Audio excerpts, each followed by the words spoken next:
তারিখের পর থেকে ওই যে এনাম তালুকদার সে আমার মানে বারবার কুপ্রস্তাব দিতেছে, যেহেতু আমার জামাই প্রবাসী, তো আমি এক প্রকার রাজি হইনি। তো উনি আমার কাছে মোটা অঙ্কের টাকা দাবি করে, বলে যে টাকা দিলে থাকতে পারবি না, তো কলকাতায় থাকতে পারবি না।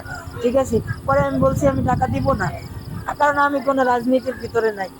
তারপরে মনে করেন আমি মেলার উদ্দেশ্যে রওনা দেই আমাদের বাসার থেকে, বাবার বাড়ির থেকে। যে খাট কিনতে যাব, তখন ও আমার এক প্রকারে মানে ধরে টাইনা খেসড়ে নিয়ে যায়। পরে আমার ছেলে থামিয়ে চেষ্টা করে, পরে আমার মনে করেন প্রবাসীর বউকে কুপ্রস্তাব দিয়া, প্রবাসীর বউর গায়ে হাত দিয়া, প্রবাসীর বউর কাছ থেকে চাঁদা চাওয়া, এই সাহস তোরা কই পাইলি?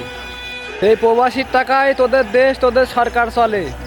এই প্রবাসীর গায়ে হাত দেওয়া মানে প্রত্যেকটা প্রবাসীর কলিজায় আঘাত করা। প্রশাসনের দৃষ্টি আকর্ষণ করছি, এই কুলাঙ্গারদের যদি বিচার না হয় তাহলে দেশের অবস্থা খারাপ করে ছাড়বে প্রত্যেকটা প্রবাসীরা।